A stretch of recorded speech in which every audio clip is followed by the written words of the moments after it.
各位朋友，大家好，欢迎来到江峰世界。7月28日上午10点整，中纪委国家监委网站挂出一条通报：贵州省医学会原会长、原贵州省卫生和计划生育委员会巡视员杨克勤被开除党籍。当天下午3点一刻，新华社跟进发了通稿，全国门户网站齐刷刷转载。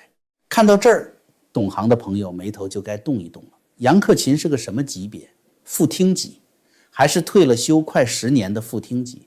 一个医学会的会长，按官场的惯例，这种干部出事儿，通常就是省纪委网站审查调查栏目里一句话的事儿，安安静静，自生自灭，连省报都懒得给个角落。可这一回呢，中纪委网站正式通报，全文600多字，违纪细节写得洋洋洒洒。新华社专电，贵阳发稿，全国广播。一个退休的副厅级老头享受的是省部级大老虎的丧葬规格，锣鼓这么敲就不是给贵州官场听的了，是敲给全国听的。为什么要敲这么响？你把日历往回翻一页，7月27日下午，贵州省纪委网站新上任的纪委书记开了到任后第1场政治学习会。你再往回翻半个月，7月13日，贵州省人大常委会一纸文件，前任纪委书记辞去职务。3个日期摆在桌上一串，一根线就出来了。先换刀，再表态，后杀人，杀完还要鸣炮奏乐，一环扣一环，掐着秒表走的。所以我说7月28日挂出来的不是一颗人头，是一份投名状。谁递的？递给谁的？北戴河的海风还没吹起来，贵州的刀已经先换了主人。今天咱们就把这3张纸一张一张翻给你看，翻到最后你会发现，贵州这个地方恰恰是最不该出这种事的省份，正因为最不该出，出了才最要命。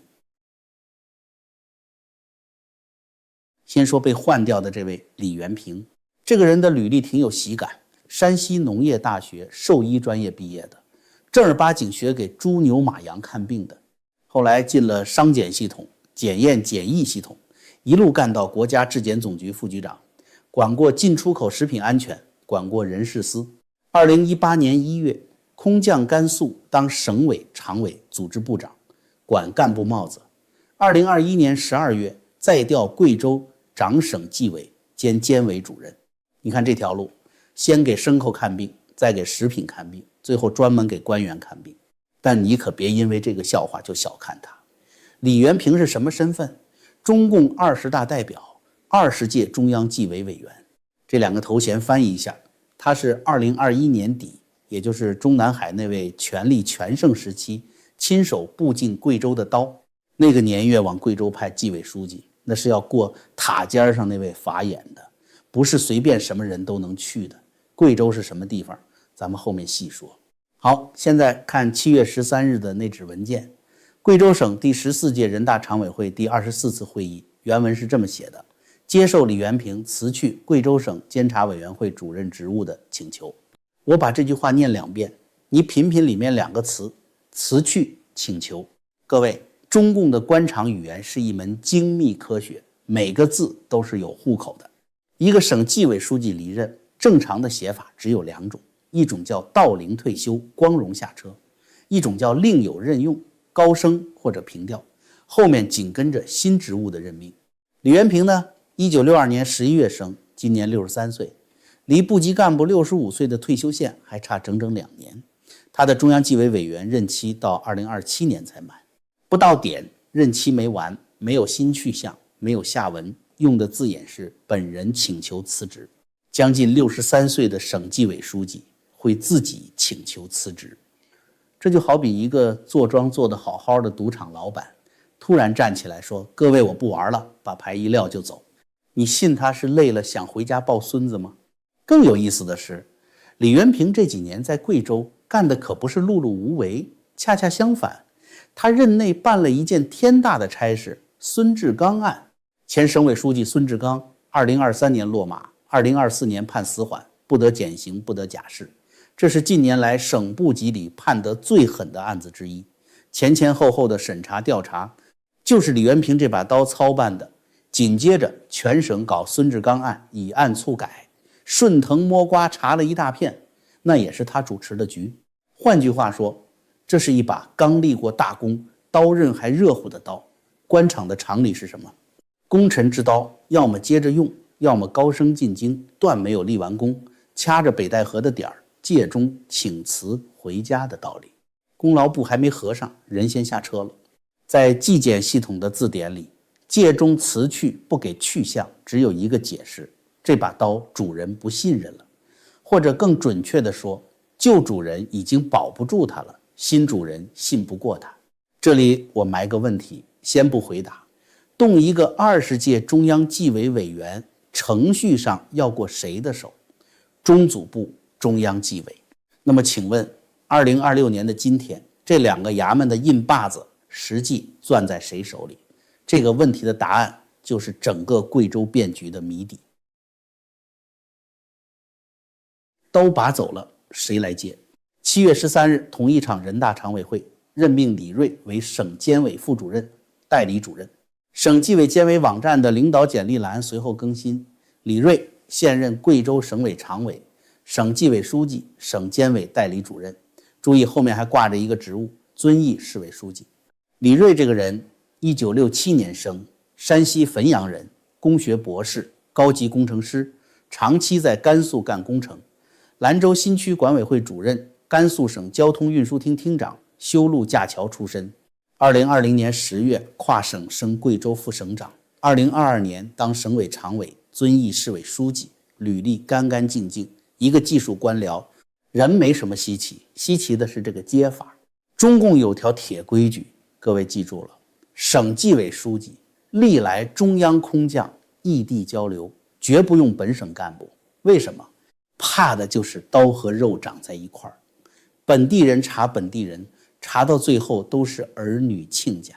你看贵州前几任夏宏民从甘肃副省长任上空降来的，李元平从甘肃组织部长任上空降来的。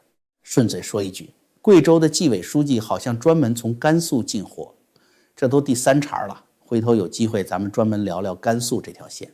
可这一次呢，规矩全破了，本省常委就地转任。更绝的是，遵义市委书记的帽子都来不及摘，监委主任前面还挂着代理2个字。你数数李锐现在脑袋上摞了几顶帽子？省委常委1顶，遵义市委书记1顶，省纪委书记1顶，代理省监委主任1顶，4顶帽子摞一个脑袋上，压得住吗？这里还有个地名值得咂摸一下。李锐进省城接刀之前坐镇的是哪儿？遵义。遵义在中共的党史词典里是什么地方？1935年1月，红军长征打到这座黔北小城，开了一个会，把军事指挥权从一拨人手里转到了另一拨人手里。教科书上管这个叫生死攸关的转折点。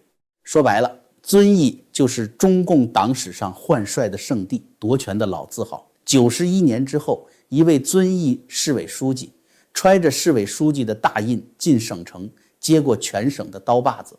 历史这个编剧有时候懒得换布景，连地名都直接复用。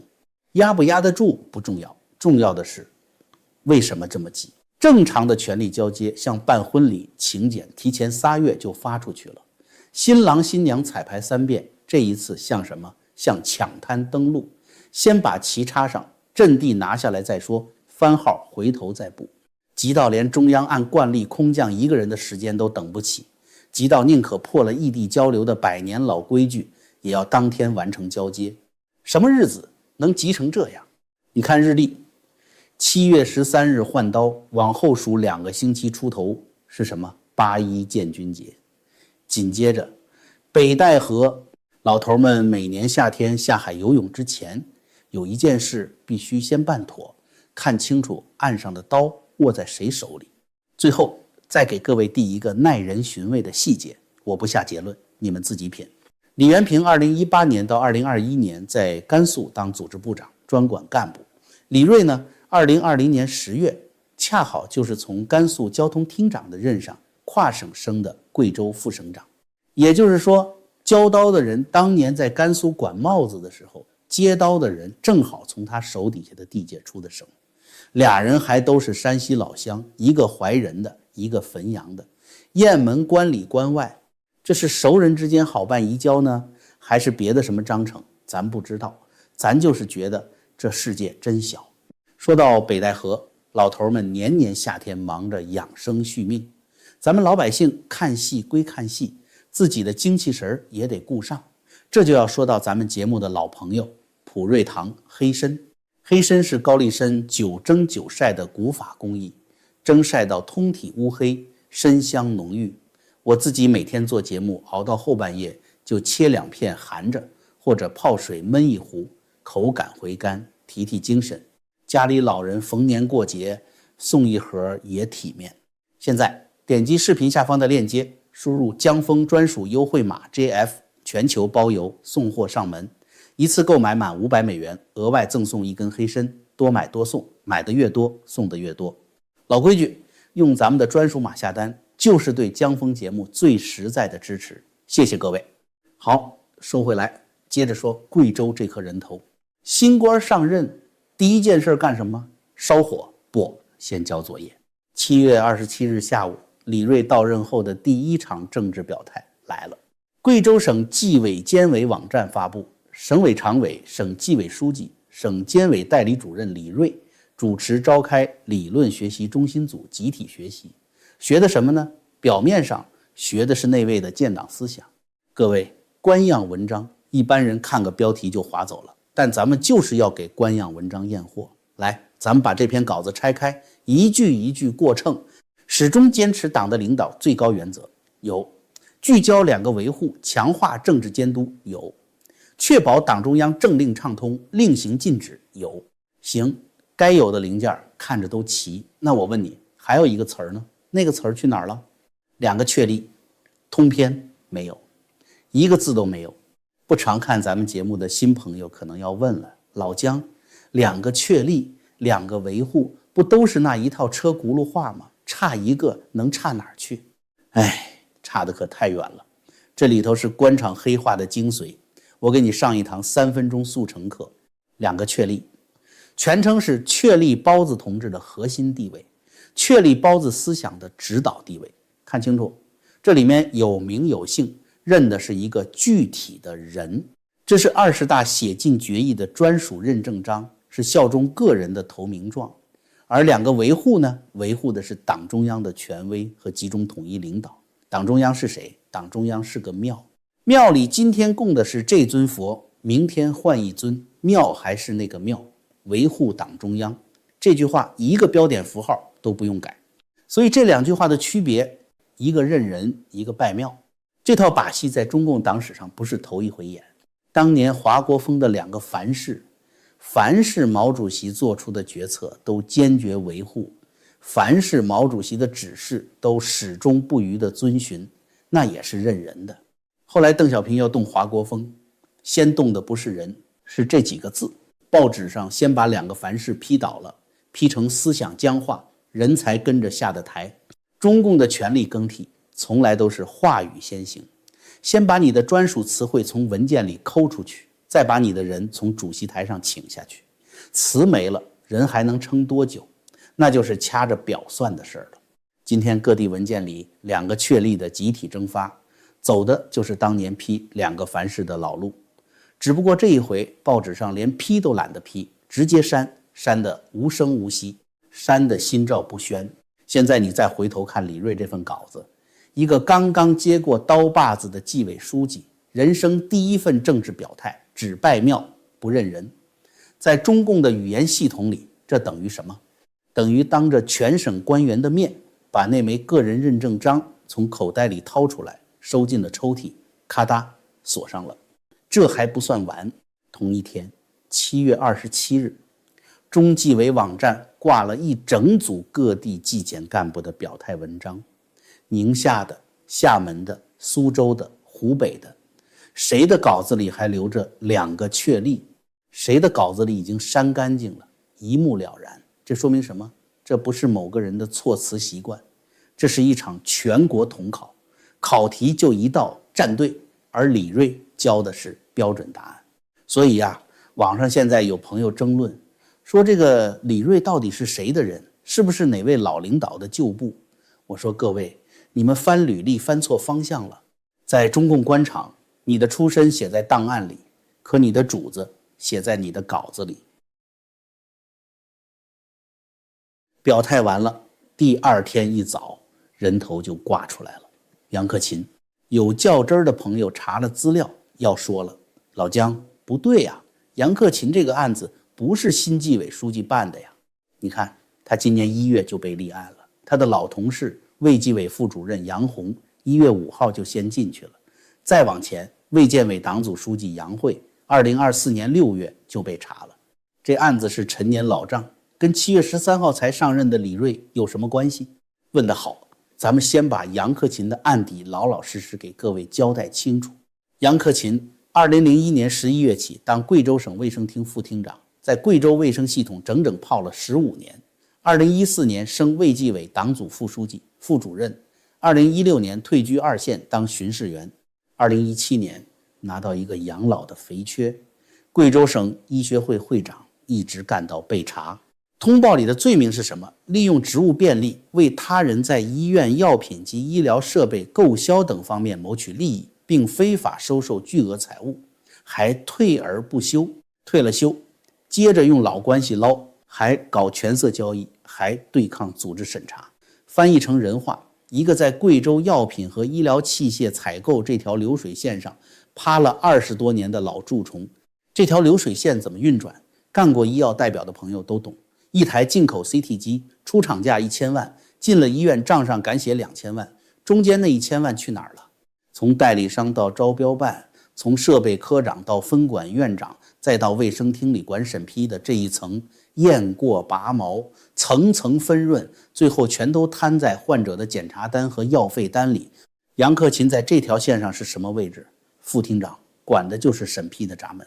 闸门一抬手，下面千百家医院的采购单跟着动，闸门一皱眉，多大的代理商也得连夜赶到贵阳赔笑脸。而且你看通报里退而不休那一条，退休了闸门交出去了，人家凭什么还给他送钱？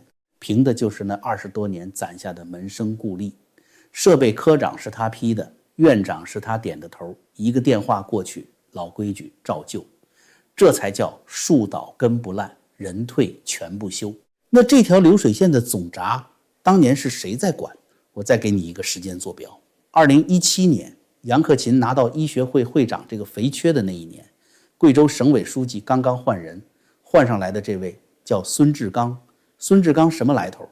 国务院医改办主任出身，全中国的医改就是他操盘的。再往前倒，他是俞正声主政湖北时候的老班底。这位孙书记的下场大家都知道。而贵州全省从2024年5月起搞了一场孙志刚案，以案促改，杨慧、杨红、杨克勤，贵州卫生口这3只姓杨的杨，就是这场促改促出来的。一只一只从孙志刚窝案的冷库里拖出来的存货。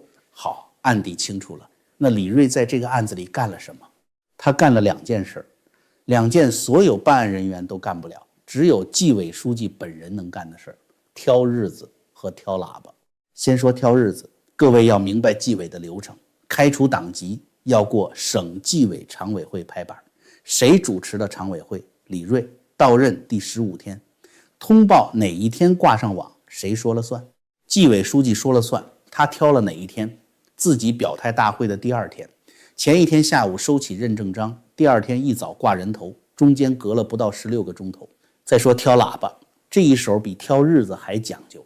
开头咱们说了，一个退休9年的副厅级，按惯例就是省纪委网站一句话打发的角色，可这次是省里报上去，中纪委网站全文通报，新华社当天跟发通稿的顶配待遇。省管干部的通报要不要往中央报，报上去给多大版面，这里头全是可以运作的活扣。也就是说，这颗人头不光是掐着钟点挂的，还是特意接上了全国最大的那只喇叭去广播的。杀鸡本不必用牛刀，可要是杀鸡就为了给猴看，那刀越大越好，锣越响越好。问题只剩一个，这满山的猴究竟是哪一群？来，咱们摆一盘棋，看看这颗人头挑的有多讲究。新官上任第一刀最忌讳什么？最忌讳砍出仇人。你想啊，李锐要是第一刀砍向皇上的人马，打草惊蛇，北戴河还没开会呢，万一风向有个反复，他自己先成了靶子。要是砍向老同志们的人，那更不行，那是砍恩主。那砍谁？砍孙志刚的存货。妙就妙在这儿，孙志刚是死老虎，已经判了死缓的人，他线上的存货砍一颗少一颗，没人心疼。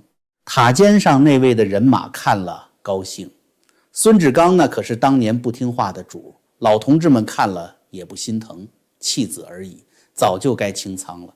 顺手还蹭上一个新政绩，今年1月，中纪委5次全会刚把学会协会腐败列为年度重点整治领域，杨克勤正好是这个新领域里医疗行业第一个落马的医学会会长，妥妥的典型案例。写进年终总结都好看，一颗人头，三面讨好，零成本立威。各位，这哪是反腐，这是递名帖。旧朝的案子，新官的锣，案是别人办的，锣是自己敲的。官场老手就是这么借力打力。但是名帖递完了，刀可就要开张了。真正的杀招不在杨克勤身上，在李锐表态会那8个字里，聚焦2个维护，强化政治监督。什么叫政治监督？各位，纪委的活分2种，一种叫查腐败，查你贪没贪钱，睡没睡人，那是查生活作风经济问题。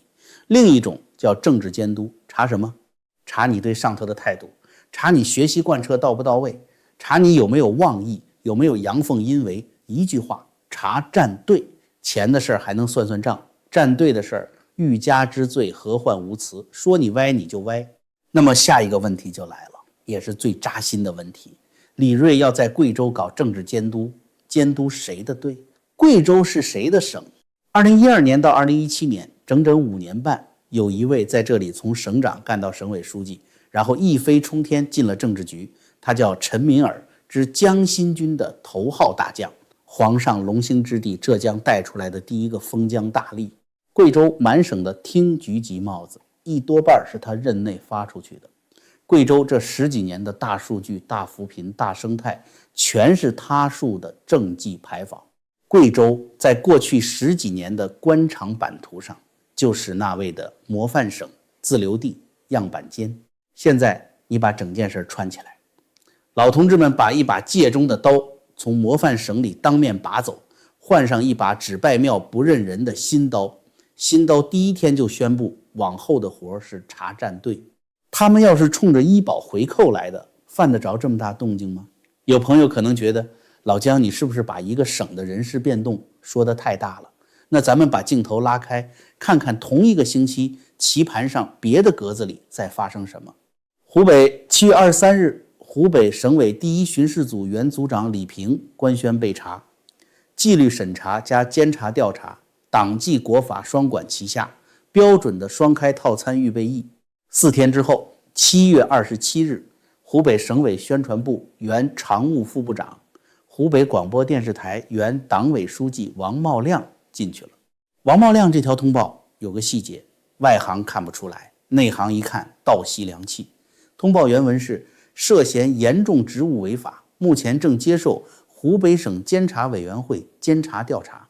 就这一句完了。各位对比一下李平那条，李平是涉嫌严重违纪违法，纪律审查和监察调查，党纪国法2条线一起走。